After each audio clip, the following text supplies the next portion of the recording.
Magandang araw, Go Negosyantes. Welcome sa isa na namang araw na puno ng inspirasyon at practical business tips. Ako po si Michelangelo, ang kasama ninyo sa pagtuklas ng mga winning Go Negosyo attitudes ng ating mga small and medium entrepreneurs. Dito lang sa SME Go, powered by Go Negosyo.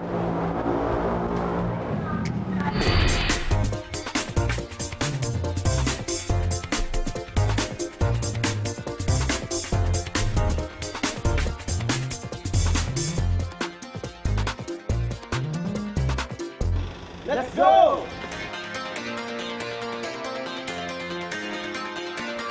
Ayon sa Commission on Filipino Overseas, mahigit 10 milyong mga kababayan natin ang nangingibang bansa upang magtrabaho at magbigay ng magandang buhay para sa kanilang mga pamilya. Ilan sa mga nangungunang destinasyon ay ang Amerika, Saudi Arabia, United Arab Emirates, Canada at Malaysia. Ngayong araw na ito, bibisitahin natin ang dating OFW na ngayon ay successful na sa kanyang pagninegosyo. Alamin natin ang sikreto behind sa tagumpay ng kanyang bigasan business. All this and more dito lang sa SME Go, powered by Go Negosyo. Ito si Ramilton James Allenton, dating overseas Filipino worker sa loob ng 6 na taon. Nag-ibang bansa si James sa kagustuhan niyang makapag-ipon at mabigyan ng magandang buhay ang kanyang pamilya. Naisipan kong mag-abroad dahil unang-una sa employment dito sa Pilipinas, mahirap. Tapos, ang income mo, mababa. Ang expenses, pataas. So, para mahabol mo yung expenses mo, dapat lakihan mo yung income. The only way to have a good income, especially may family ka na, mag-abroad. Nagtrabaho ako sa Cayman Islands, sa Caribbean. Tapos, ang pinagtrabahoan ko doon isang grocery, malaking supermarket. I have 5 positions. Purchaser, sales and marketing supervisor, warehouse supervisor, head cashier, at saka POS supervisor. Challenging siya dahil 5 positions siya na gagawin mong everyday. Doon ako nakakuha ng experience for 6 years. Gusto ko na umuwi dahil mga second year ko, lumalaki na kasi yung babies ko sa pictures lang eh. Yung totoo pala yung sinasabi nilang homesick, yun ang matinding makakapagpahina sa'yo. Nagsimula yung concept ng bigasanko.com nung siguro mga nasa 3rd year ko na. Nakita ko na ito na yung routine ko everyday. From purchasing to warehousing to data encoding to cashier and then promoting the products. Sabi ko, why will I stay long in a company that can never be mine? So, gawa na ako ng sarili kong negosyo where I can be with my family and at the same time, I can help other people have their own business as well. So, hindi lang ako magiging successful, but I can share success with other people. Nakita ko na yung concept, pwede. And then later on, ano pa ba yung pwedeng pampabilis? Kasi nakita ko ang needs ng tao, food. Okay. But if you have a system na mas madali mong ma-share yung business at madali nilang ma-adapt ang system, mas madali kang lumaki at mas marami kang natutulungan tao. Yun ang sinet-up ko. And then later on, naghanap na ako ng magiging produkto. Ano po ba ang pinaka-importanteng produkto dito sa Pilipinas? Diba bigas? Aside from water. So ngayon, bigas. Lagyan natin ngayon ng sistema. Dahil sa pagpupursigi at pag-iipon ng perang pinaghirapan sa ibang bansa, ngayon, si James ay isa ng matagumpay na negosyante dito sa sarili niyang bayan. Katuwang ang may bahay sa pagpapalago ng negosyo at hindi na kailangang tiising malayo pa sa pamilya. Sir James, ano ang konsepto ng bigasanko.com? Ang concept natin is talagang i-enhance yung bigasan. Okay. Yung traditional na bigasan, nilagyan natin ng sistema, nilagyan natin ng sales and inventory, at saka mas madaling operations and management. Okay.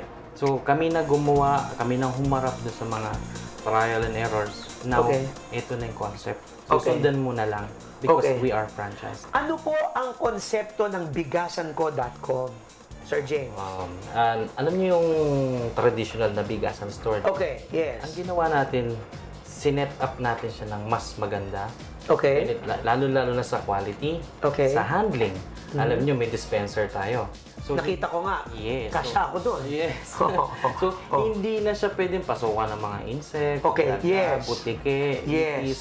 So, talagang clean siya. Okay. So, from the rice mill, nakasako, diniretso, ibubuhos dyan. So, talagang clean ang handling natin. Okay. And then, we also have the digital weighing scale para accurate ang timbang Timbang. sa pagbebenta ng bigas. Okay. So, doon talaga yung totoong pagbebenta. Okay. We also put system para yung sales and inventory, malaman natin tama ang management, Okay. tamang operation. So, Okay. ang cost at sa sales, madaling malaman. Okay.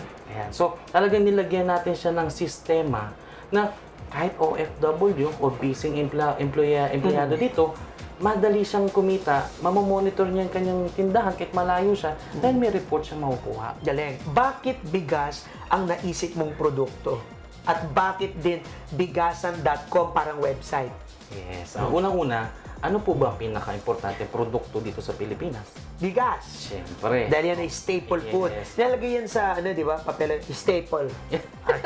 Staple. Oh, Talagang okay. kailangan Oh, natin yun. oh, Talaga yun. In every Filipino table, nandun talaga May siya. bigas. No, now, Kanin. nilagyan ko siya ng .com para this connotes technology added to the business. Okay, kaya nilagyan ng .com para merong connotation na, oh, high-tech ito. High-tech. Medyo, okay. Yan. Okay. Nilagyan ko siya ng bigasan ko kasi alam niyo yung kagaya nung my DSL, I want the customers To feel. and own you. Yeah. Okay. Yes. So, Tama. saan ka bumili ng bigas? Sa bigasan ko. So, subconsciously, they are already owning you. Okay. If you're a franchisee, you will feel, wow, Okay, Ako itong customers na to, Okay. Yun. Yan. Dahil sa personal niyang karanasan bilang OFW, alam niya kung gaano kahirap kumita ng pera at malayo sa pamilya. Kaya naman inihikayat niya ang mga OFW ngayon na mag-ipon at magsimula ng negosyo. Is this your first business venture? Paano nabuksan ang kaisipan mo sa pagnenegosyo? Actually, my parents are both entrepreneurs. Okay. Na nabuhay kami sa school. We already may family business kaming school. Tapos nung college ako, nagtayo din ako ng gym. Kasi may mga sarili akong equipment. So tinayo ko siya for business. Parang talagang ang buhay ko pang business na. Naging stepping stones lang sa akin yung employment ko dito sa Pilipinas at saka sa abroad. Okay. Na yun din ang naging training ground ko para maging isang, let's say, masasabi ko ng maayos na entrepreneur. Entrepreneur. Sa tingin mo, bakit mahalaga na isulong ang entrepreneurship or kultura ng pagnenegosyo sa Pilipinas? In your personal opinion. Yes, unang-una, alam natin kung sino ang mas may maayos na buhay, ang empleyado or ang negosyante. Now, sino po ang mas makakapagbigay ng opportunity, ang empleyado o ang negosyante? Now, Okay. ano ang kulang sa Pilipinas? Okay. Marami ditong unemployed. Pero kung maraming negosyo, Usually, yung mga kakagraduate lang, di ba? Yes. Pero mo, nagsalita nga ako pare, makat lang kita, nagsalita ako sa graduation. Sabi ko sa mga estudyante, congratulations! Welcome to the world of unemployed. Kasi after ng graduate, unemployed ka agad, di ba? course. So, ang pagninegosyo, yan ang solusyon para sa ika-aangat ng ekonomiya ng isang bansa. Okay. Now, kung maraming negosyante, lalo na through franchising or SME, maliliit na negosyo, at tamang franchising, ha? Oo. Tama. tamang konsepto, tamang negosyo, tamang business ang i-open, doon ka makakatulong. Balik tanaw tayo. Naalala mo pa ba yung unang araw ng bigasanko.com? How was it? Wow, it's fulfilling.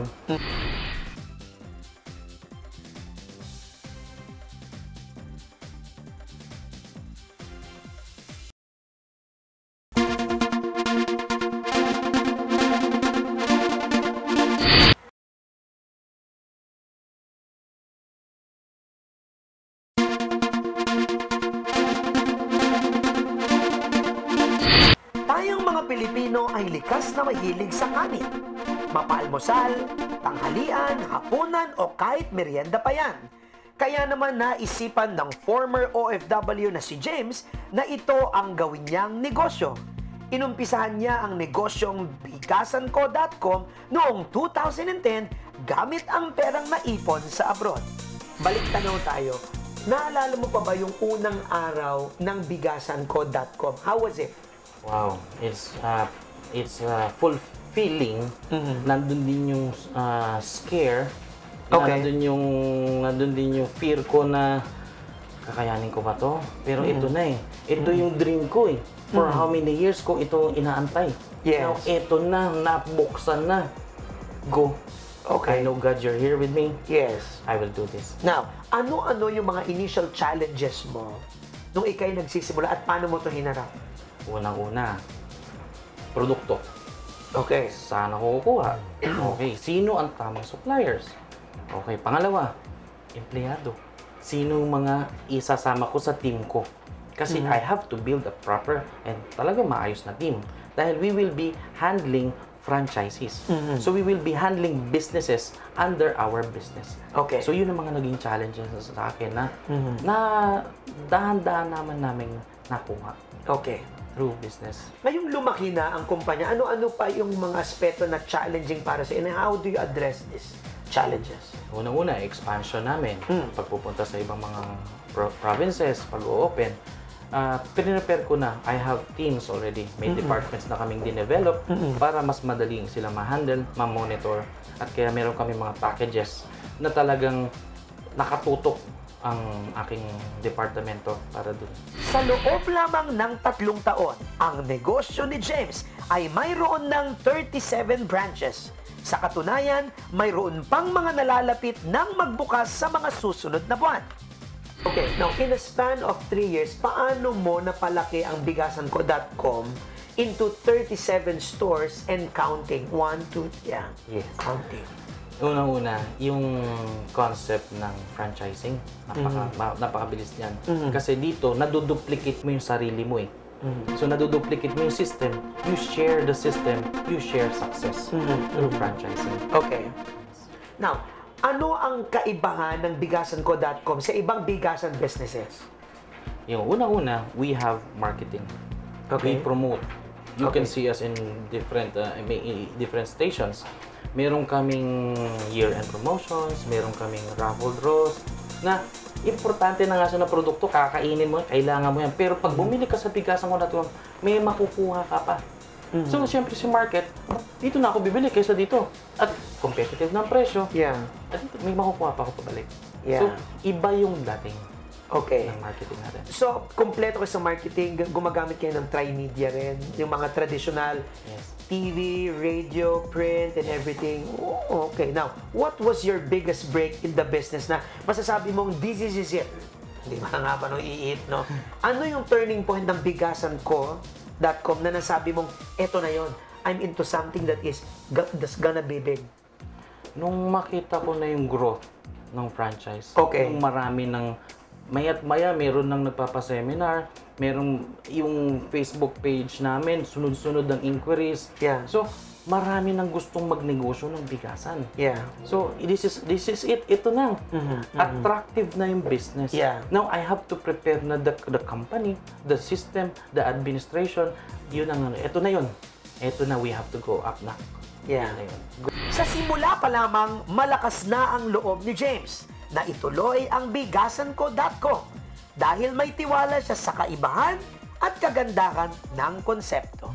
Ano-ano ang mga future plans na aabangan namin sa bigasan.com? Yan.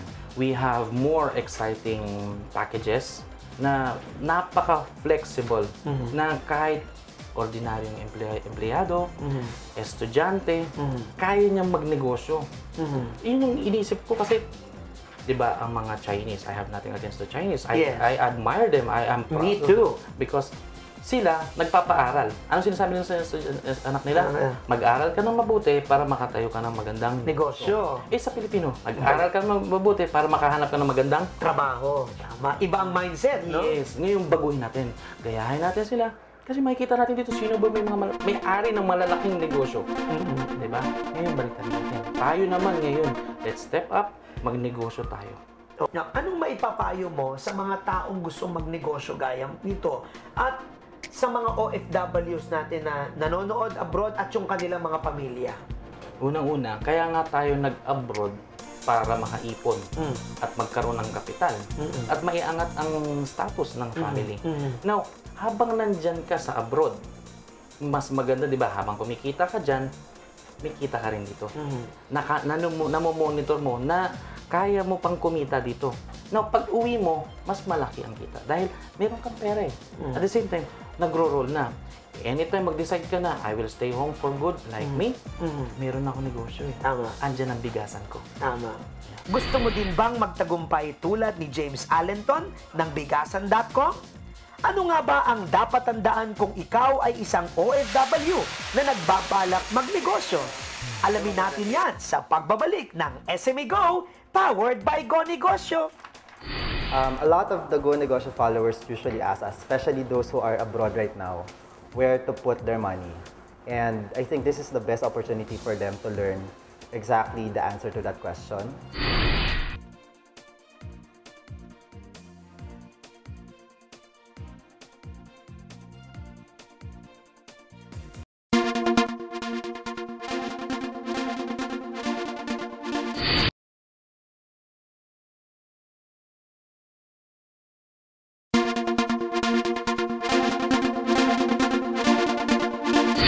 Ang determinasyon, malino na direksyon at mahusay na paghawak ng pera ang nakatulong kay James para maging matagumpay noon bilang OFW at ngayon bilang negosyante. Ano nga ba ang mga dapat tandaan kung ikaw ay isang OFW na nagbabalak magnegosyo? A lot of the Go Negosyo followers usually ask us, especially those who are abroad right now, where to put their money. And I think this is the best opportunity for them to learn exactly the answer to that question.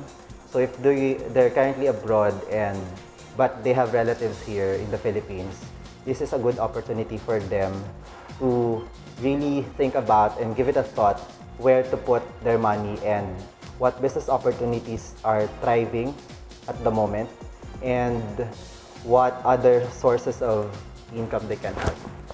The 4th OFW and Family Summit is one of the main events for the year for Go Negosyo. This is done annually by the Philippine Center for Entrepreneurship Go Negosyo in partnership with Villar CPAG. So Villar CPAG is the foundation of former Senator Manny Villar and of course his wife, the Senator Cynthia Villar. So Villar CPAG is actually promoting entrepreneurship for our migrant workers or what we normally call OFWs. So this is gonna happen on December 4 at the World Trade Center. Just like the previous years, expect a day of learning. So a lot of speakers and panelists will be invited to speak about entrepreneurship, specifically about opportunities for our migrant workers and their families on where to put their money. So that's the main objective of the event, to teach the OFWs and their families on where to invest, specifically on what businesses they can invest on.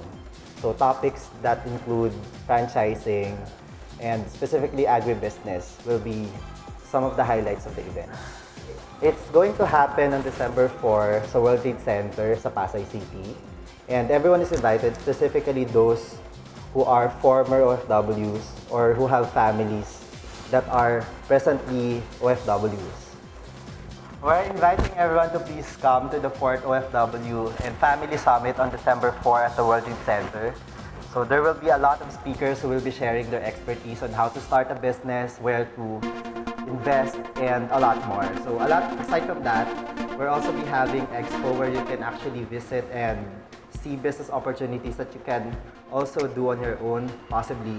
And we will also be having performances and raffle prizes, including a house and lot by Camellia Homes. And that's all. Tuloy-tuloy ang positibong kwentuhan as we go up close and personal with James Allenton, owner of Bigasanco.com. Mamaya na yan, dito lang sa SME Go, powered by Go Negosyo. Sir James, paano mo mailalarawan ang sarili mo? Who is James? James Allenton is, unang-una, religious man. I would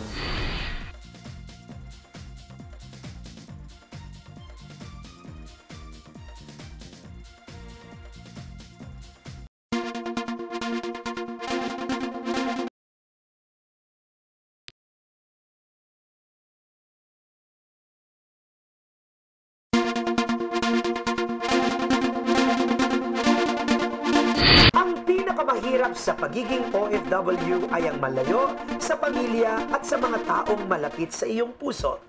Alam ito ni James, kaya't isa sa kanyang mga misyon ay ang makapagbigay ng hanap buhay sa mga kapwa Pilipino sa pamamagitan ng pagnenegosyo. Sir James, paano mo mailalarawan ang sarili mo? Who is James? James Allenton is, unang-una, religious man. I would really proudly say that iba kasi naging turn nung makita ko muna ang tamang daan. Okay. And then, nakita ko rin ang passion ko into business. Okay. And with the business, nakita ko yung gusto kong mangyari with my dream of being with my family. And I really love my family. So yung isang family man na yun nararanasan ko na. So James is, I see, is a good family man. Okay. And I see business as I share it successfully. Now, how did this qualities nakatulong sa kung sino ka ngayon? Wow, nakatulong siya dahil this developed me as a person, as a businessman, and also as a family man. Kaya mas lalo kong na-divide yung time kung sino mas may dapat kong binibigyan ng priority. And unang-una ang Diyos. So, talagang dinevote ko rin ang time ko para magkaroon ako ng tungkulin sa aming church. Paglilingkod sa ating Ama. At the same time for my family. Kaya yun ang advantage talaga na may business. Okay. Maliban sa pagtulong sa bansa sa pamagitan ng pagnenegosyo at pagbibigay ng empleyo, di ba? Kaya maganda, nakakadagdag ang yung negosyo sa magandang ekonomiya. Ano yung advocacy ang malapit sa puso mo? Ang advocacy ko kasi sa buhay is yung makatulong talaga. Unang-una, makatulong sa pag-unlad ng ibang tao. Pero, paano ko sila matutulungan kung ako mismo? Kailangan ma-develop ko rin. So, dito na-develop ko ang business, na-develop ko ang aking time. So, nakaka-share na rin ako ng success through this business. Now, dito, yung advocacy ko na makatulong, nakikita nila kasi meron ng sistemang gawa. Meron na rin akong napapakitang ginagawa kong mga tungkulin. At nakikita nila yung how close I am with my family. So, yung advocacy ko na makatulong, makita nila na ito pala dapat ang purpose ng tao, ito ang buhay dapat ng tao, na i-share ko sa kanila ngayon yung success. It is, Okay, now, what do you do for pleasure? Hobbies? Well, first, I play with my babies. Okay, ilan ba ang babies mo? I have 3. Wow. Yeah, so, Girls? all boys. All boys, all boys. Maboy tayo. Good boy tayo. Okay, okay. I have 2 boys and my youngest is 2 years old. 2 years old. The eldest is 10. 10 years old. Okay. So, and then me and my wife, we always go to the spa. Okay, Yeah. that's your date. Yes. And then we do time zone always. Okay. Yun ang namin. Talagang relaxation namin. Okay. Now, is it difficult to juggle business and personal life? Paano mo nagagawa ito? Yun yung advantage ng business. Okay. Kasi you hold your time. Okay. You dictate, you manage proper time ng scheduling mo. Okay. Hindi kagaya pag empleyado ka, Okay. somebody's holding your time. Yeah. So with business, I see to it, I have time for this, I have time for this, I have time for this. Okay. So yun yung advantage talaga ng business. Now with my family, I make sure na talagang ang Sunday, kasama ko sila. It's family day. At the same time, ang first hour namin is for God. Okay. Okay. Yun yung advantage. Para sa iyo, ano ang kaugalian ang dapat mayroon ng isang negosyante para magtagumpay? Ito yung motto ko talaga. Risk-taking is courage in action.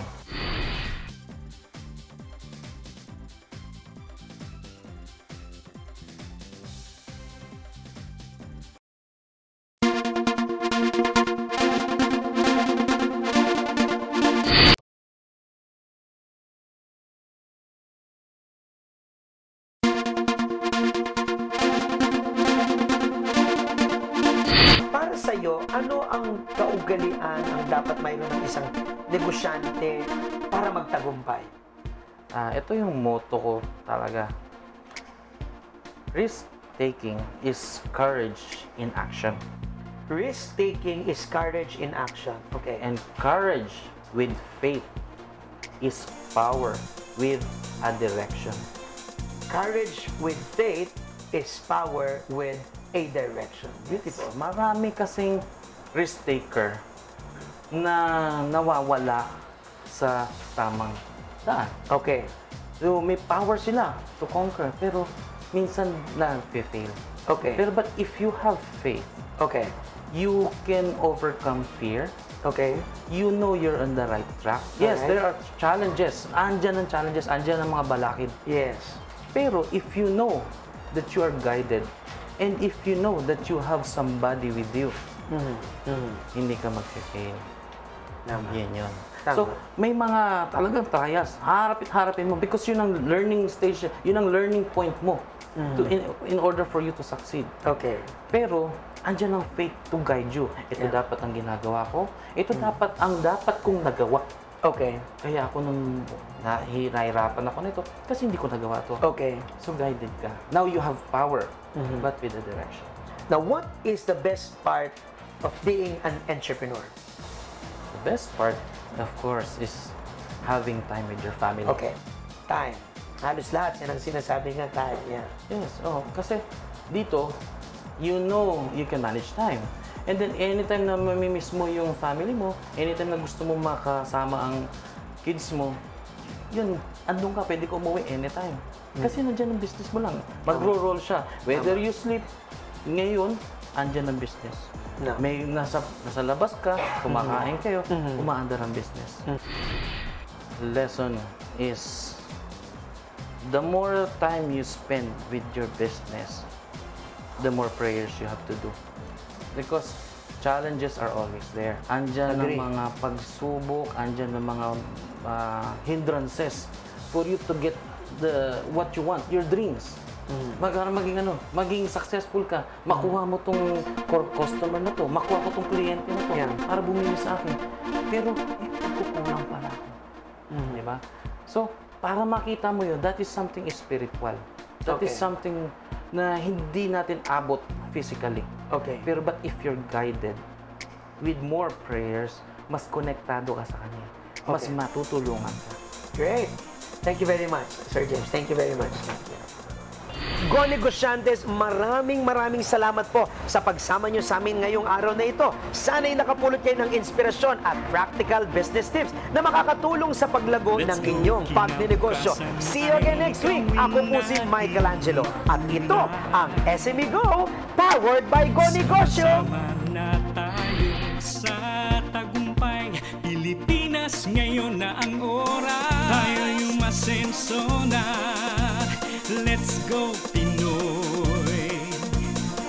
Tara magnegosyo na.